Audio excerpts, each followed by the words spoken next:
Om Namo Bhagavate Vasudevaya.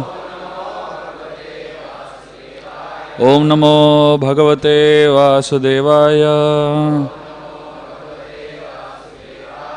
Om Agyantimirandasya Jnananjana Shalakaya Chakshurunmilitam Yena Tasmai Shri Gurave Namaha.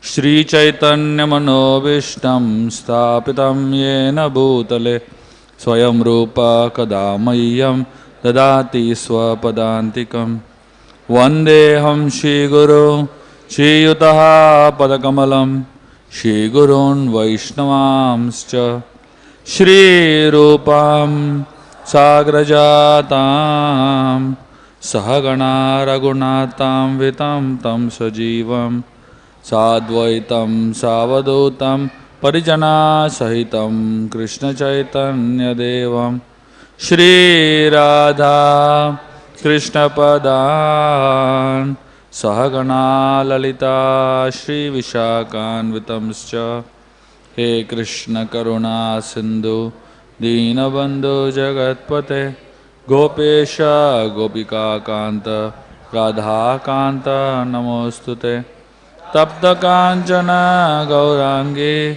Radhe Vrindavaneshwari Vrishabhano Shute Devi Pranamami Hari Priye Vancha Kalpatarubhyascha Kripa Sindhubhyevacha Patitanam Pavanebhyo Vaishnavebhyo Namo Namaha.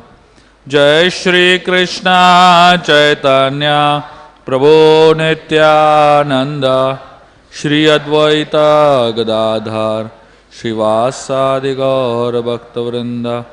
Hare Krishna Krishna Krishna Hare Hare Hare Rama Rama Rama Hare Krishna. I'm extremely sorry that we had to change the schedule. The drama was supposed to be before, but I have to go out somewhere for a program, so I thought we'll do it earlier.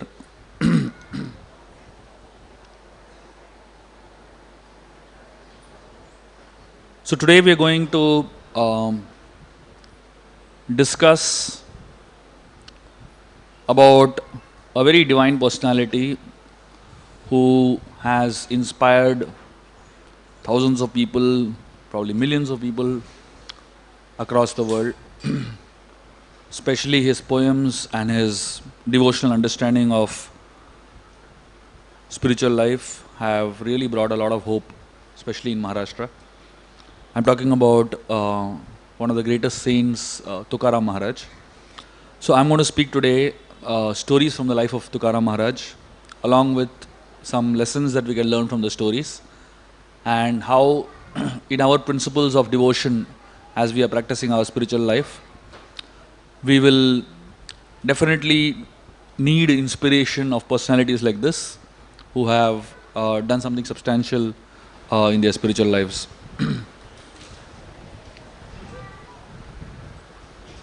So generally, whenever we talk about great personalities like this, there is always some place associated with them. In fact, places like Dehu, Pandharpur, which are very much connected with personalities like Tukaram Maharaj, are eternal abodes of pilgrimage, and they become Tirthasthan literally. When we go to such holy places, we get an opportunity to be in the vibrations of such holy men. If we study the life of the Pandavas when they were in exile for 13 long years, what they essentially did in that exile period was they went to different holy places. They just kept traveling across India. If you go anywhere in India, you'll always find that Pandavas were here, Whether you go to Vrindavan, whether you go to Mayapur, whether you go anywhere in India, literally everywhere the Pandavas have been there. And what did they do when going to these holy places? The only thing they did was satsang, associated with holy men. And that's exactly what Lord Ram did also when he was those 14 long years of exile. So we have the opportunity of associating ourselves with such great people when we hear about them, when we read about them, when we meditate on them. There's actually satsang, there's actually divine association. So,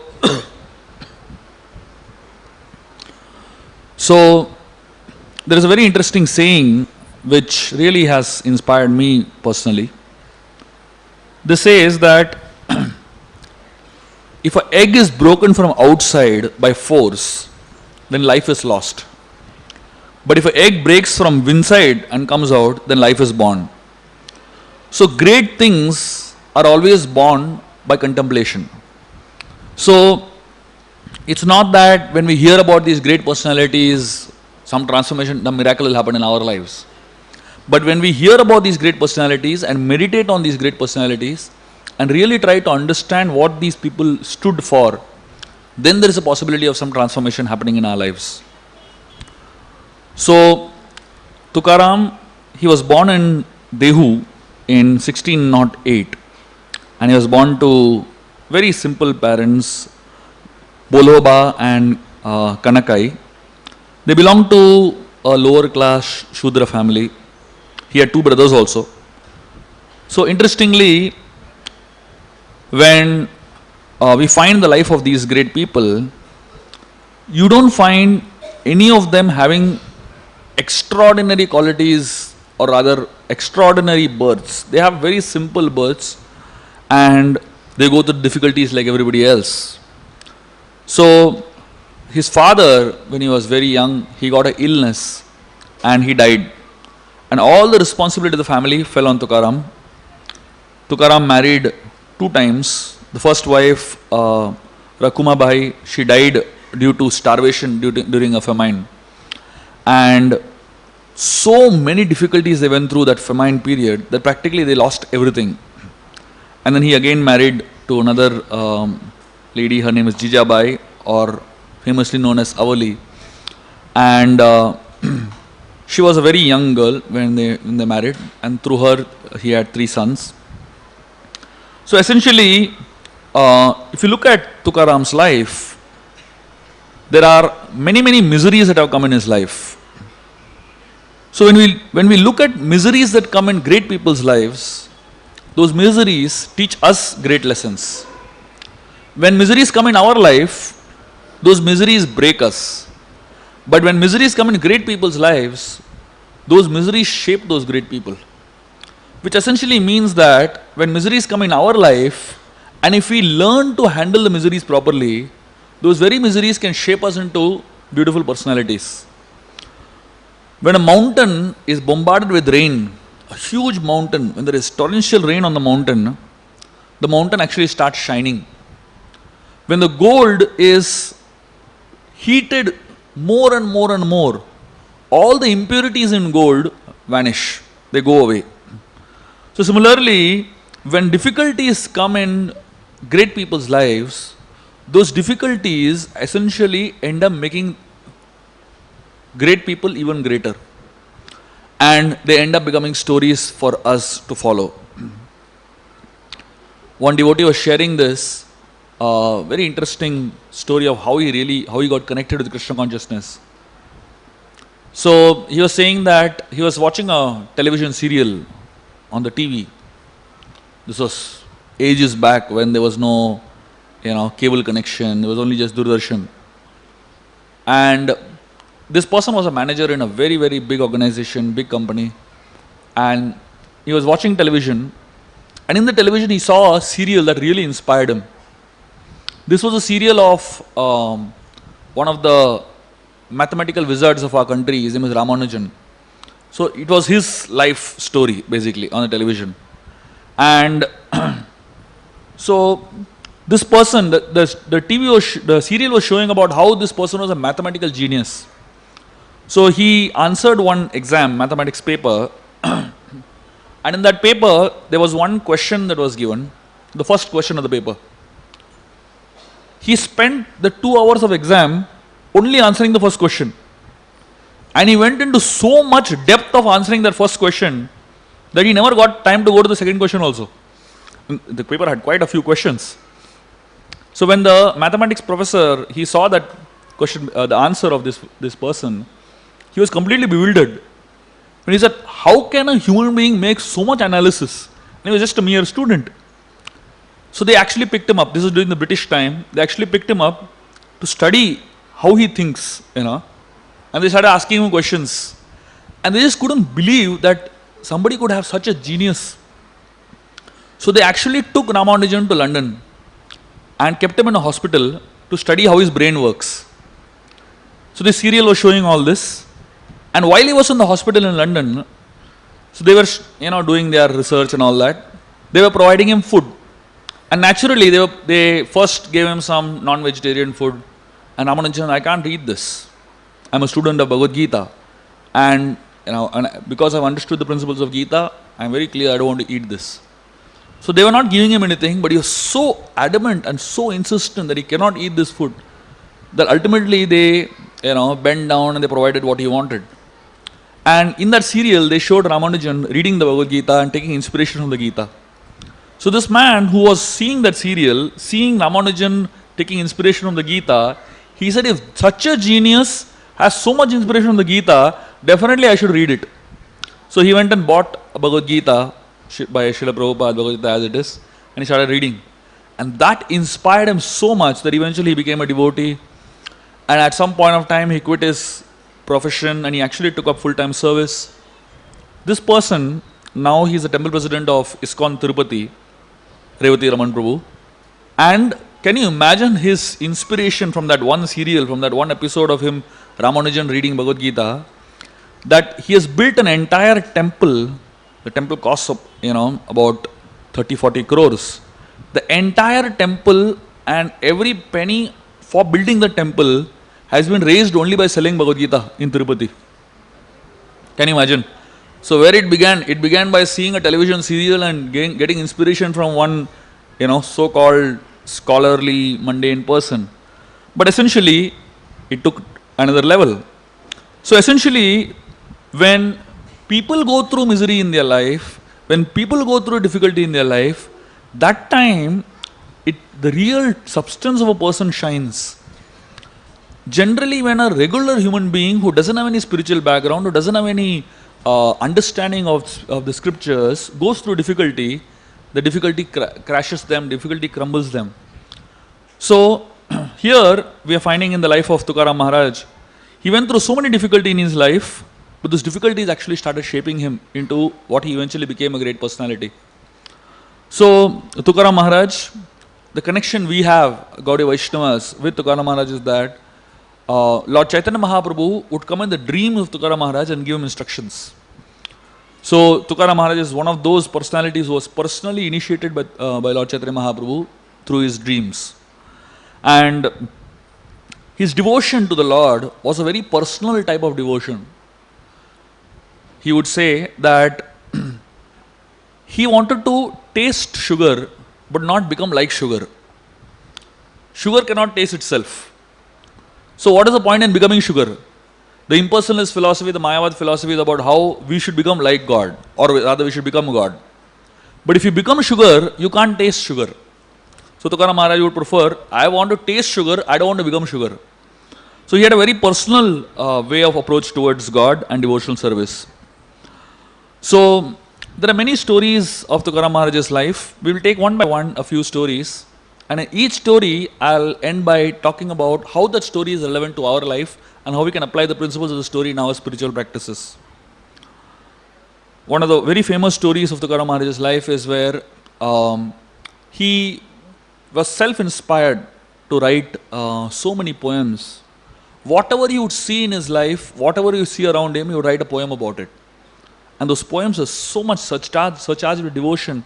They were so much surcharged with the principles of bhakti that Srila Prabhupada has taught us, that our parampara has taught us, that practically the beauty of the poem was that not just it was surcharged with devotion and surcharged with the philosophy of bhakti-yoga, but more than that, it was in such simple language and with such simplicity is presented that anybody could relate to it and anybody could remember it. So, one time a very jealous Brahmin, he shouted at Tukaram for writing poems which are based on the Vedas. And he was so envious of Tukaram because, can you imagine the writing of this person? And this is a time when there was no internet, there was no Twitter, there was no Facebook, there was no WhatsApp, So it's not that Tukaram Maharaj is advertising his poems everywhere, Just because the poems are so potent, the poems are so pure, and the poems are so simple, that it just started spreading like a wave. And people started just, chanting, discussing, and remembering these poems very, very easily. And Tukaram Maharaj became very famous. But this man who was a Brahmin, supposed to be a scholar, but essentially he couldn't match even the simplest of Tukaram Maharaj's poems. He became very envious. When people become envious of somebody who is successful, somebody who is doing really well in connection with the Lord, a person tries to pull the other person down. So here, the interesting part of course is that as far as spiritual life is concerned, you cannot be envious. Nobody can be envious of somebody's spiritual qualifications. I've never seen somebody saying, "Arey, wo 16 mala kar raha hai, main kyun 12 kar raha hu, main bhi 16 karunga." You don't get envious of person's spiritual activities. You get envious of person's material activities. He's singing so nicely, I want to sing better than him. He's speaking so nicely, I want to speak better than him. He is doing some physical things so nicely, I want to do better than him. But when it comes to a deep spiritual practice, he's remembering Krishna so nicely, I want to be better than him. Not possible. You don't get that feeling only. You cannot feel envious of somebody's spiritual qualities. So here, what this person was feeling envious of was not of Tukaram's devotion, but of Tukaram's fame. And he knew that Tukaram's fame is not coming just because his devotion was great. According to him, Tukaram's fame was coming because his poetry was great. So he was envious of Tukaram's ability to write poems. And this person expressed his envy by publicly proclaiming that how can a person from a lower caste write poems that are in alignment with the Vedic scriptures. So he created such a hype among the Brahminical caste that literally at some point of time there was so much pressure on Tukaram that he was told to throw his poems into the river Indrayani. And Tukaram literally took those poems, whatever he had written till then, he carried them with him and with his own hands deposited in the Indrayani river. Of course, Tukaram was heartbroken because the poems are not just the way of making him famous. That was not his. They were his devotional ecstasies. They were his experiences of Krishna in his life in a very tangible way. And it's not that he actually planned for those poems. It just came out as Krishna's realizations as a gift of his devotion. So when Tukaram he put those poems into the river, he just sat over there on the banks of the river and he was literally going to give up his life just sitting there.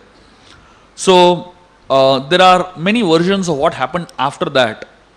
He sat there for 12 days literally, and he sat on one rock for 12 days. He just didn't move, he didn't eat anything, he didn't drink anything, he just didn't move from there.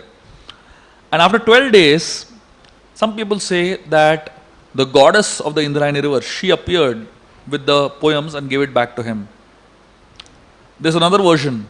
Some people say that these poems came floating back, the papers just floated back to where he was. But there's another version which is, this is the version I prefer to believe, and this is the version that is very human and very practical.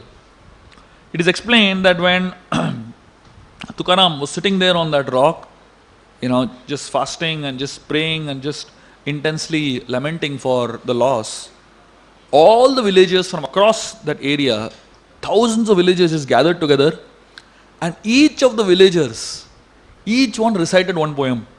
Literally everyone remembered all the poems of Tukaram Maharaj, and literally the collection of poems, it didn't remain not just on paper, but it remained in people's hearts. So that was the real glory of Tukaram Maharaj. And then people understood that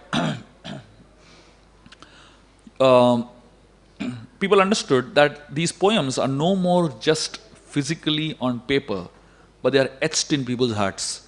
Can you imagine the influence that Tukaram Maharaj had on people, that everyone remembered every poem? thousands of poems and thousands of people literally remembered. And can you imagine the inspiration that Tukaram Maharaj got at that point of time? So essentially, what we understand from this is that you don't have to prove to the world that you are right. Many times when we go through such phases in our lives, where somebody blames us, somebody criticizes us, somebody finds faults at us, the most natural tendency of a human being is to start justifying, start proving that I am right and you are wrong. Tukaram could have easily created an agitation among people in the village, in few villages. He could have taken a vote. He could have taken a, nowadays you have this petition, online petition, ye sign karo, wo sign karo. He could have done so much, but he just preferred not to do anything. And in not doing anything, he did so much. So essentially, in life, when we go through mockery, when we go through criticism, when we go through people finding faults at us, we don't necessarily have to retaliate. We don't necessarily have to retaliate to prove that we are right. Sometimes just being silent, just allowing Krishna to act through us, that is a better way of functioning. And then the message comes even more powerfully than what it should if you had retaliated. We find in the story of Chaitanya Charitamrita, the story of Haridas Thakur and Gopal Chapal. We find that Haridas Thakur, he was speaking about the glories of the holy name. And this person, Gopal Chapal, he actually was so envious of Haridas Thakur, so envious of him that he actually criticized him publicly. And Haridas Thakur didn't retaliate at all. He just kept quiet. And the next day, the very next day, Gopal Chapal, his nose literally melted. He got leprosy, It's not that Haridas Thakur prayed for that, but it just happened because this man offended such a great devotee like Haridas Thakur. But Haridas Thakur, on his part, he never took offense. He just remained quiet. We find again in the Chaitanya Charitamrita, when Chaitanya Mahaprabhu was traveling in South India, there was this a Brahman who was studying the Bhagavad Gita in Srirangam. And when Chaitanya Mahaprabhu saw this Brahman studying the Bhagavad Gita, he was very stunned because this Brahman was not even holding the Gita in the right direction, because he had no ability to read the Gita at all. He was completely uneducated. But this man had tears in his eyes, constantly crying, constantly crying. So Mahaprabhu went and asked him, "Why are you crying?" And this man, he spoke out his heart. So he said, "Vipra kahe murkami shabdartha na jani." He said, "Vipra kahe murkami." He said, "I am a fool. Shabdartha na jani." So, though I am trying to read the Gita, I cannot understand Shabda Artha, the meaning of the words of the Gita. I just can't understand any of them. So Mahaprabhu's question is, if you can't understand the meaning of the Gita and you are a fool, why are you reading the Gita? And then this man says, "Shuddha Shuddha Gita padi, Guru Agya mani." The only reason I'm reading this pure Gita, the message of the Gita, is because I'm following the instructions of my Guru, my spiritual master. So this man, he was convinced that he is a fool. And not just he was convinced, everybody around him was making fun of him. Everyone was making fun of him that, what kind of a fool are you? You have no ability to study, read any scriptures, what to speak of reading in Sanskrit. He had no understanding of any language, literally very, poor. And still is trying to read. Mahaprabhu was pleased not with his ability, but with his attitude. What was the attitude of this man? This attitude of this man is that, Murkami, Shabdartha jani, but his attitude is that, Shuddha Shuddha Gita padi, Guru Agyamani. My spiritual master has told me to read the Gita every day. So I am reading 18 chapters of the Gita, 700 shlokas of the Gita every day, without understanding any word, without understanding any meaning. Can you imagine? Even though we can at least read the Gita, we have no desire to read the Gita. And it's not that Guru has not given us instruction. Every person who is coming to the ISKCON temple and attending classes has been given personal instruction to read the Gita every day if possible. But unfortunately, we think that we are intelligent. That's the problem. We think that we are intelligent And therefore, for us, for people who are intelligent, it becomes very difficult to follow the instructions as it is. It is very difficult to follow instructions as it is because our intelligence becomes an impediment. So sometimes for spiritual life, we don't need intelligence to counter what is happening in our life, but we need the right attitude. And therefore here we find in Tukaram Maharaj's life, it's not that he didn't have intelligence. He had great intelligence. The poems were the exhibition of intelligence. And though he had great intelligence, though he had great fame, though he had great following, he didn't use any of them to counteract what he's going through in his life. He allowed Krishna to help him. He allowed Krishna to direct his life in the way it is happening. When we go through misery, when we go through criticism, when we go through challenges in our life, and especially in a Vaishnava society, it is very much possible that somebody may get envious of us, somebody may get jealous of us, somebody may find some faults in us. In such situations, what do? Just remember Tukaram Maharaj, sit. You don't have to fast, of course. You don't have to not drink water and just fast. But you need to learn to depend on God. We don't have to prove that we are right. In the process of trying to prove that we are right, we are actually disturbing our own minds. Tukaram Maharaj did not take the trouble of organizing the proof that he is right. But rather, he allowed his faith to continue and he allowed his devotion to continue. And then eventually, things came in the light. In the spiritual world, at one point of time, the devotees in the spiritual world, they were discussing, they were having a discussion among themselves, that Kali Yuga is coming up, somebody should go down and preach. And they chose Nama Prabhu, the holy name personified, to go down and preach by compiling Abhangas. So Tukaram Maharaj has said he is the holy name personified who has come down to preach in this age of Kali.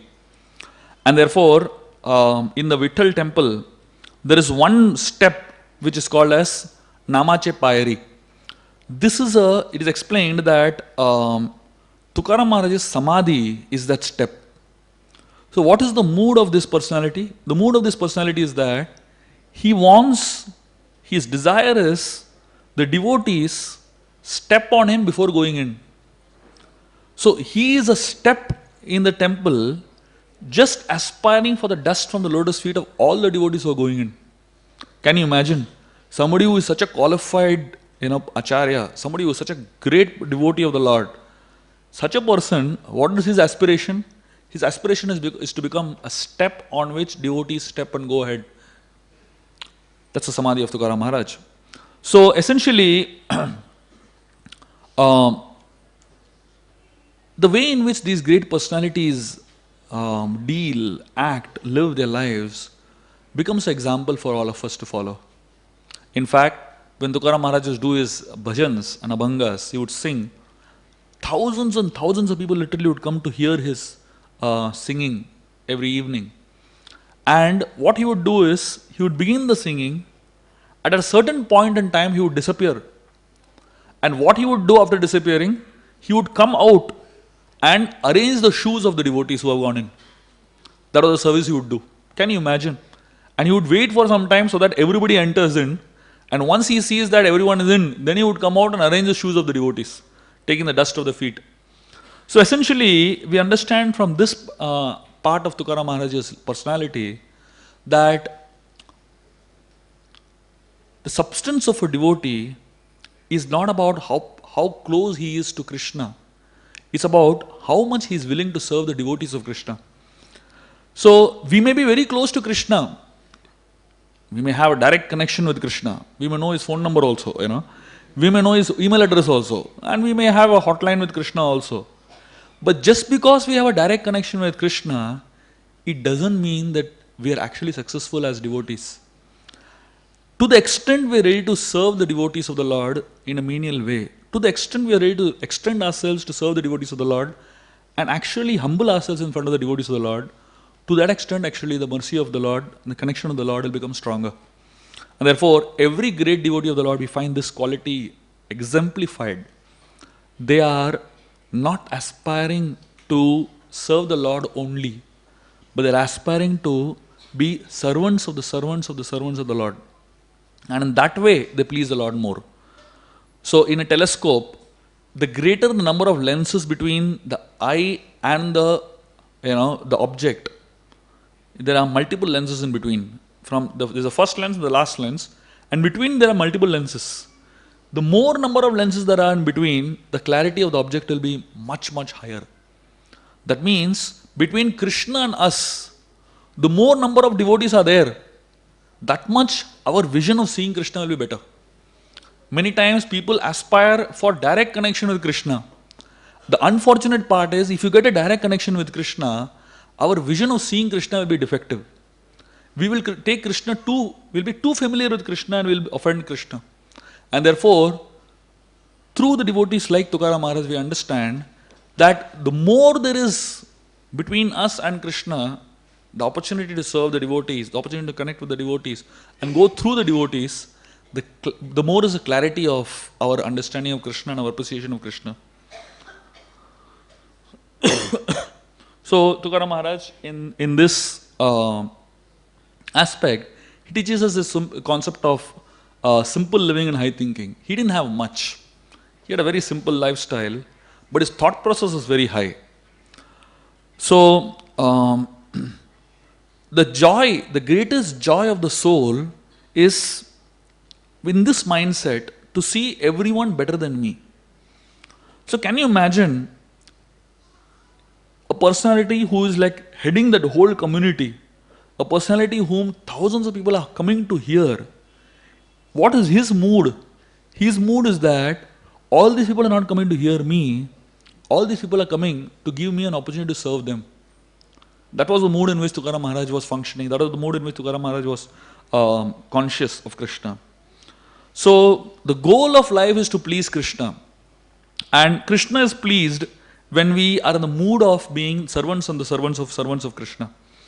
And when we accept the mood of pleasing Krishna, to that extent we actually end up pleasing Krishna. In the Srimad Bhagavatam, there is a story of Indra and Prithu Maharaj. So Prithu Maharaj had performed 99 Ashwamedha Yagyas. And Indra had already performed 100, and therefore he was Indra. So when Prithu Maharaj reached 99, Indra became very insecure. He started feeling that Prithu is wanting to become the next Indra.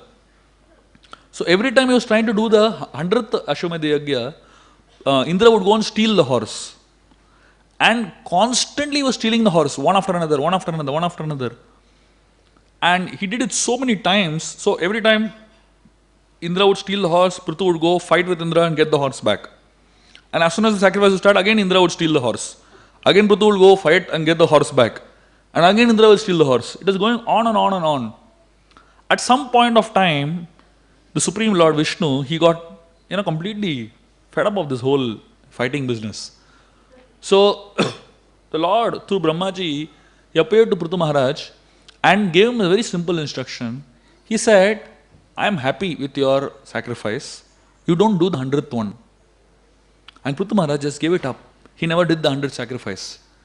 Indra got the name of doing 100 sacrifices, but Prithu got the benefit of doing 100 sacrifices. What is the benefit of doing 100 sacrifices? Pleasing Krishna. If you can please Krishna at 99, why do you need to do 100? Many times people forget the essence and they focus on the detail. And the detail can be so complicated. But without the essence, the detail is useless. So Indra was stuck with the detail. 100 kiya na dekho. And in the process of doing the 100, he forgot the essence and he displeased Krishna. So many times in our life, we may do the detail perfectly. Our chanting of 16 rounds, perfect. Ek jagah pe, bina hile, bina ek bhi jhabki liye. We can do the 16 rounds like that. Follow the regulative principles perfectly.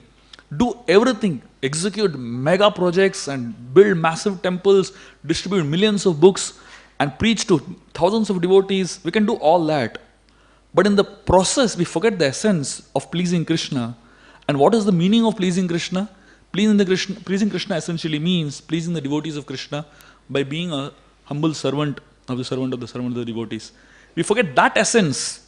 That no matter all the details perfectly executed, the details just remain useless. Just like Indra achieved the 100 target, But in the process of achieving the target, he forgot the essence of the target. The essence of the essence why we do the 100 sacrifices is to please Krishna. And if we do the 100 and don't please Krishna, what is the point in doing the 100? Prithu focused on the essence. He didn't focus on the numbers. He didn't focus on the details.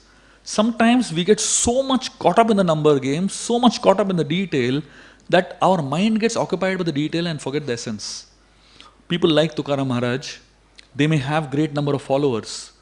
Thousands of people may be coming to hear them. But still, for them, the essence is more important than the detail. And therefore, Tukaram Maharaj comes out in the middle of the kirtan, serves the devotees by placing their footwear in the right place, and in a humble spirit, not really advertising it. It's not that he's saying, "Dekho, main bahar jaake shoe stand mein, chappal dalne wala hu, dekho." It's not that he's advertising and going out. He goes out without anybody's knowledge. He just does that service and comes back. That's it. Tukaram Maharaj, another time, he was helping one of his neighbors to shift the fence. And so Tukaram Maharaj would do these odd jobs to somehow or the other sustain his life, because they hardly had anything. And he would take up something that would give him a little money so that somehow his family is taken care of with the bare minimum. And then he would spend the rest of his time chanting the holy names of the Lord, writing poems and singing the songs of the Lord. So one time, Tukaram Maharaj, he was shifting the fence, and the neighbor, he got extremely angry on Tukaram Maharaj. And he was so angry that he took 8 sticks, and these sticks were thorny sticks, and he actually hit him with those sticks.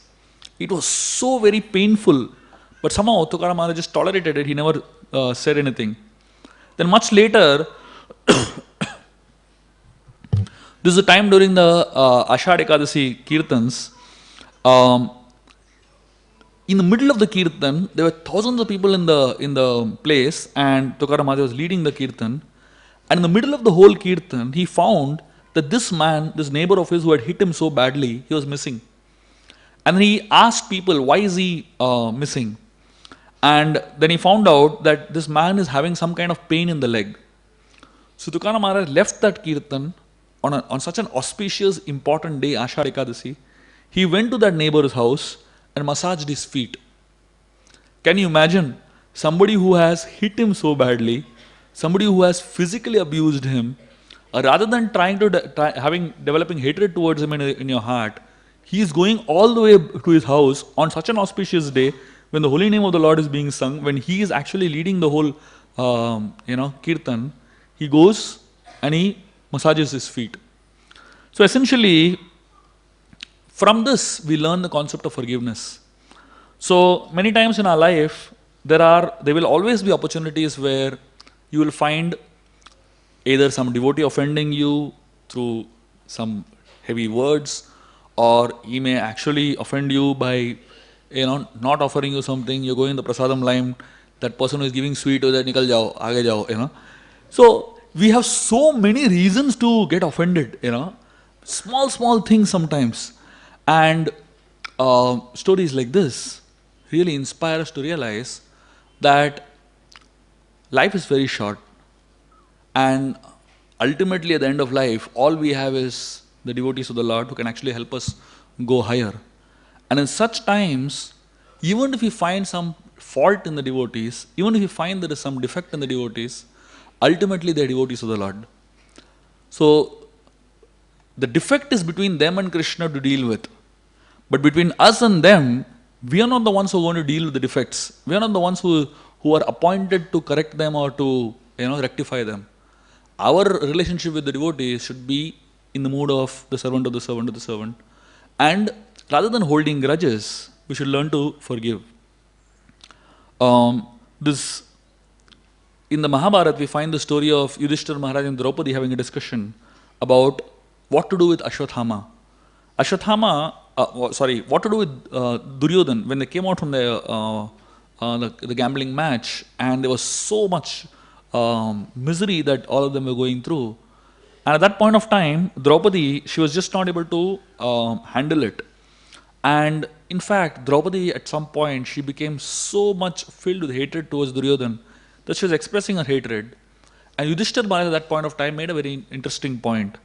He said that if we become envious of Duryodhan, we are actually caught up in the same disease as Duryodhan. So, yes, it's very difficult to follow, it's very difficult to live by. But ultimately, when we understand that the mood of a devotee is on a very high platform. So many times for us, it's very easy to wear a kantimala, wear a dhoti kurta and tilak and say that we are devotees. Very easy to follow the externals of spiritual life. But stories like this teach us the mood of what a true devotee is. Tukaram Maharaj, he wrote a poem, and in the poem he made a very beautiful point about criticism. So,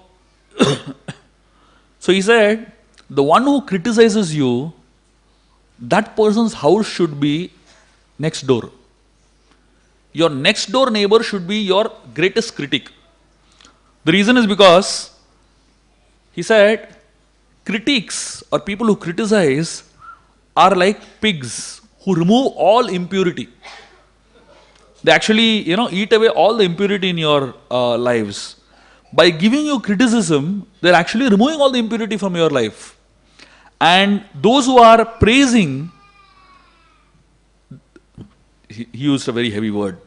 Tukaram Maharaj, those who praise us, they are like pig's stool, smell very badly. So look at the mindset of a devotee.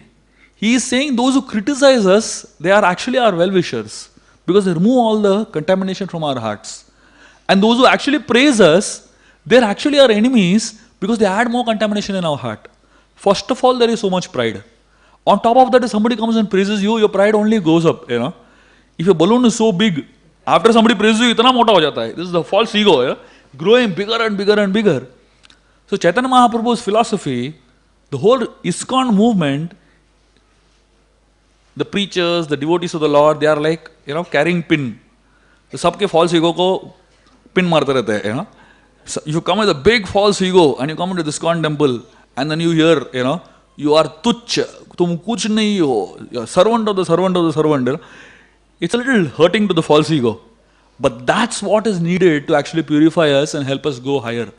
And to make us understand that for us to be able to grow in our spiritual lives, we have to learn to let go and forgive. One time, Tukaram Maharaj, he took up a job of guarding the fields of one person named Janoba. And he was singing, absorbed in singing songs glorifying the Lord.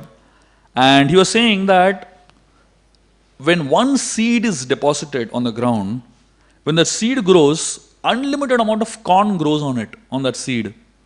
So similarly, everything in this world is filled by Panduranga, filled by the Supreme Lord. And he was closing his eyes and he was absorbed in this thought. Just by seeing a seed on the ground, just by seeing one corn grow, this was the realization that he got. And one person was very envious. He sent a lot of cattle into the field, and the cattle ate away all the crops. And then later on, the person who was the owner, he came back. He was extremely angry with Tukaram that he didn't take care of the crops. And then they had a discussion, and the panchayat was called, and Tukaram was asked to sell his house to give back the loss. And finally, the panchayat, they asked them to measure the grains, what were remaining in the field. And when the grains were measured, there was 15 times more grain than what regular harvest would give. So the people were completely bewildered. Half the crops were eaten away by animals. And after half the crops were eaten away by animals, whatever remained, that was 15 times more than what during a normal crop period would come. And this man was so impressed, looking at Tukaram's devotion, he understood this naturally cannot be an ordinary person's activity. And he gave a huge portion to Tukaram Maharaj.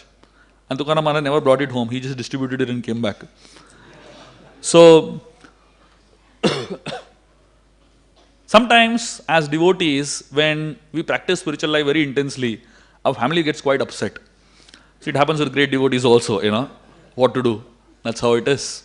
You can't impress everybody in the world, and you can't inspire everybody in the world. You can't please everybody in the world. So Tukaram Maharaj, he was so absorbed in the holy name that some days he would just go and sit on top of a mountain. And for long periods of time, he would just be closing his eyes and meditating on the Lord, singing bhajans, singing the holy names. And Tukaram Maharaj's wife, though she had no liking, affiliation whatsoever for spiritual life, but she had a great affection towards Tukaram, and she had a great devotion towards Tukaram. That was her qualification. So sometimes somebody in the family may not be exactly a devotee, may not really be connected to the Lord. But if that person is connected to the devotee of the Lord and serves the devotee of the Lord, it's as good as being connected to the Lord only. So Tukaram Maharaj's wife, though she was not really directly connected with Vitthal, not directly having any kind of affection, in fact she had great hatred towards the Lord, because she always felt that, Krishna took him away from her. So she would not eat till her husband ate. So one day so generally she had a very interesting way of finding out where her husband is. I don't know if the technique works nowadays, but अभी आजकल तो mobile phone है सब जगह, You go inside the water also, mobile phone works nowadays, So easy to track, where the husband or wife is. So what she would do is, there would be three big mountains, and one of which Tukaram would be sitting. So she would go below every mountain and she would pick up a stone, a rock from the mountain, and put it next to her ears. So if from that rock she can hear the holy name, then she knows on top of the mountain my husband is there. Can you imagine? The power of Tukaram Maharaj's purity and his chanting, the entire mountain will be vibrating with the holy name. I mean, if we chant, if the person who's sitting next to us also doesn't understand. So that's our devotion. What does we go mountain? Can you imagine Tukaram Maharaj's intensity in devotion? That the entire mountain will be vibrating. She just had to pick up a rock from the mountain and hear. She's hearing holy name. And you can imagine her intensity. If she has the power to hear the holy name from a rock, we don't have the power to hear a holy name from our own mouths. And when we are hearing kirtan, thousands of times holy name is being chanted, we hardly hear one or two times. We hear the music more than the holy name. So one day she came and she heard, rock, she heard the holy name being chanted, and she decided to go up. And while she was walking up the mountain, she was carrying food for her husband, a thorn pricked her feet. And she was in intense pain, and seeing her painful condition, she was holding things in her hands, so she was not really able to take out the thorn. Seeing her painful condition, Lord Vitthal himself came out to take out the thorn. And when Lord Vitthal appeared in front of her, he wanted to help her. She turned her face away. She said, I can't see you. You are the person who has taken my husband away from me. And Vitthal, he ran and came the other side. She again turned her face, She kept turning her face in 8 directions. And again the Lord is running around her. Can you imagine, And then finally she closed her eyes. And Vitthal appeared in her own heart. And he said, why are you running away? Why are you turning away from me? So he said that both of us are in the same state. You are also trying to search for your husband. I am also trying to search for my devotee. We'll go together and search. So then finally the Lord removed the thorn from her feet and they went up together. Can you imagine the kind of connection with Krishna that these great personalities had? On an external level, you may say that she's not really devotee and all that. But because of her connection with the devotee, just look at the kind of reciprocation that Krishna is giving with her. So whether we are devotees or not devotees, whether we are chanting the holy name or not chanting the holy name, what is important is the devotee connection, the Krishna connection. So somewhere or the other, if you're connected to somebody who's connected to Krishna, that's good enough. This is as good as being connected to Krishna in one way. So one time Tukaram Maharaj, he was chanting and thousands of mosquitoes were biting him. Thousands of mosquitoes were around him, some were biting him. He was just completely unbothered and focused on the holy name and absorbed in the holy name and chanting. So essentially, Tukaram Maharaj, he would say that he wrote a poem, and in this poem he said, The lotus flower doesn't know the taste of nectar. The nectar is tasted by the bumblebee that enters the lotus flower and tastes the nectar. And the cow, mother cow, she eats grass and produces milk. The mother cow never tastes the milk. The milk is tasted by the calf.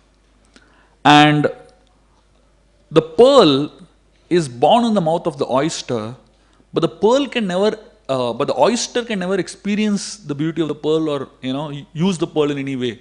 Somebody else uses it. So similarly, you are saying that the Supreme Lord, the holy name of the Lord is so much nectar. There is so much nectar filled in the holy name of the Lord, but unfortunately, the Lord can never taste His own holy name. Of course, probably at this point of time, Mahaprabhu also intervened and he came as Chaitanya Mahaprabhu. Krishna came as Chaitanya Mahaprabhu to taste his own holy name, to taste the experience of what Radha was experiencing, chanting Krishna's name and remembering Krishna's pastimes.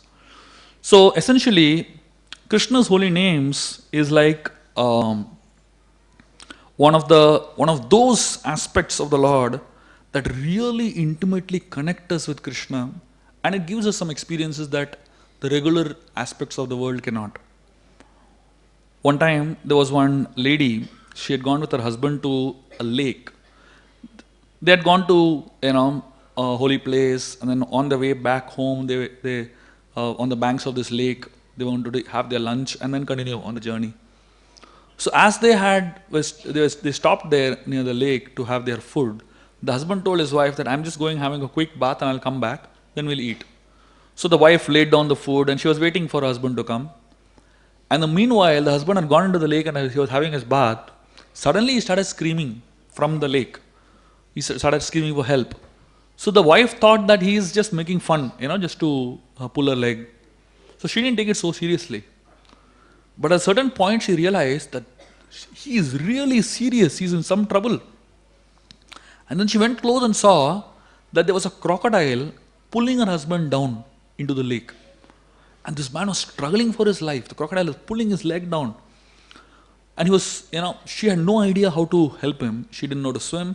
So she actually removed her sari and threw one section of the sari towards her husband to pull him out. But somehow or other, the crocodile just dragged him in and he was gone. So she could hear the scream of her husband. She could see her husband dying right in front of her eyes. From that day onwards, for the next 20 years literally, 20 years, this lady literally couldn't sleep even one night. Literally couldn't, because every time she would close her eyes, that scene would come in front of her eyes and she would hear the screaming of her husband and she would just not be able to sleep. And she went to so many doctors, she went to so many psychologists, she took so many medicines, nothing helped. Not even one night she got proper sleep. One day, after many years, after these 20 years literally, she visited an ISKCON temple. And she was just sitting there, she was waiting for darshan. Somebody came and told her about the holy name, about the Hare Krishna Mahamantra. And she said, nothing can help me in my life. And this devotee was really talking to her about the glory of the holy name, talking to her about the power of the holy name. And then finally, somehow or the other, this lady, she opened up what she was going through. And this man, this devotee told her, you chant the holy name of the Lord sincerely, with intensity. I can assure you, you will be able to overcome what you are going through. This lady had no faith, but she said, if you are telling me, I will do it. Tell me how much I should do. He said, chant 16 rounds.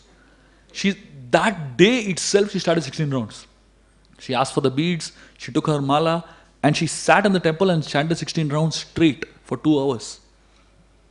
The next day, she came back to the temple. And she said, you will not believe it. In the last 20 years, the first time I slept the whole night without even waking up once. And just looking at this miracle in this lady's life, literally all her relatives, because everyone has seen her for the last 20 years going through so much trauma, literally all her relatives wanted to know what she's doing. And she started getting one by one all her relatives to the temple. And so many people in her family, literally 20-25 people in her family became devotees just by seeing this one lady's transformation. Can you imagine? Of course, this is not an advertising for, sleeping pills, Jab karo, neend aa jayega, I'm not recommending people to do that. All I'm telling you is that, the holy name has a transformative effect, The holy name has a power to actually transform our lower consciousness to a higher consciousness, and we can overcome so many of our shortcomings by chanting the holy name of the Lord. For great devotees of the Lord, they don't need such stories. For great devotees of the Lord, their faith in the holy name is by tasting the holy name. For people like us who have no taste in the holy name, we need stories like this that inspire us. And you tell, Arey, barabar hai, maybe ye kar raha hu. I'm all standing same mantra only, Maybe it will take some more time for me to see the effect. But essentially, when we hear the pastimes of great devotees like this, having so much faith in the holy name, experiencing so much taste in the holy name, we develop our faith. Maybe someday we will also experience some tangible transformation in our hearts, and then eventually we will start tasting the holy name of the Lord. Of course, Tukaram Maharaj, at some point his glories, his fame spread so much that Shivaji Maharaj, he was inspired by Tukaram, and he actually wanted to become a disciple of Tukaram. At some point of time, Shivaji Maharaj wanted to renounce everything and just come and be a disciple of Tukaram Maharaj. But Tukaram actually denied it. And he told him, your service to me is by serving the society. And he actually, being a sadhu, being never ruling a kingdom, and not just not ruling a kingdom, he was not even a person who was being able to perfectly manage his wealth and finances in that sense. Tukaram gave advice to Shivaji Maharaj how to run his kingdom. And Shivaji Maharaj sat for a long period of time, heard from Tukaram how to manage and run his kingdom. So it's not that the great devotees of the Lord are fools. It's not that the great devotees of the Lord don't have capacity to do things in the mundane world and therefore they become devotees. It's not that people become renounced because they don't have anything to do, they can't contribute to the world. They can, but they don't want to. They can do everything perfectly, but they prefer to focus on something higher. And therefore, when we hear of stories like Tukaram Maharaj and seeing the transformative effect on personalities like Shivaji, we realize the power of great devotees of the Lord. We should never underestimate what they can do and what capacities they have. And Shivaji Maharaj, when he went back from Tukaram's place, he told Tukaram Maharaj that I'm going back to my palace, but I'm not going back as a king, but I'm going back as a servant of the people whom I'm serving. So he took that spirit of Tukaram with him, and he continued serving the society in the mood of a servant of the servant of the Lord. In the last days of Tukaram Maharaj, he came to his wife and he asked her, do you want to come back with me to the spiritual world? I'm going to the spiritual world. She said, who will take care of the children and the cow, and the cattle? So Tukaram Maharaj, he just realized that some people need some more time, and he started singing, and right in front of thousands of people, literally, an airplane came, and it directly came from the spiritual world and carried Tukaram in his self-same body. Tukaram Maharaj didn't have to die. He just went back to the spiritual world in the same body. Can you imagine how pure that body was? Can you imagine how pure that personality was to be able to go back to the spiritual world in the same body? In fact, in Dehu, there is a particular place where this pastime happened. And at a particular time in the year, the tree, it kind of shakes and one branch snaps off, exactly at a particular time in the year, commemorating this particular Leela of the Lord. So essentially, when we hear of great personalities like Tukaram Maharaj, it's easy to see the magical side of these personalities. But more important than the magical side of these personalities is the human side, where they were struggling as regular human beings, but in spite of struggling as regular human beings, they exhibited extraordinary qualities that showed the world that how, when regular human beings exhibit extraordinary qualities, they don't remain regular human beings. They manifest as great devotees of the Lord, and they become examples for the world to follow. So today, let us all, in the mood of Tukaram Maharaj, take shelter of the holy name. And more than that, let us take shelter of the devotees of the Lord who are actually instrumental in us being able to chant the holy names effectively. And in that mood, if we can actually develop some taste for the holy name and some taste for serving the devotees of the Lord, I think that will be the perfection of our life. We may not have the Vaikuntha plane coming down to take us to the spiritual world. We may not have mountains shaking, in our vibration of the holy name, but probably our heart will melt, and there is some tangible taste that will develop towards the holy name of the Lord. Thank you very much. Hare Krishna.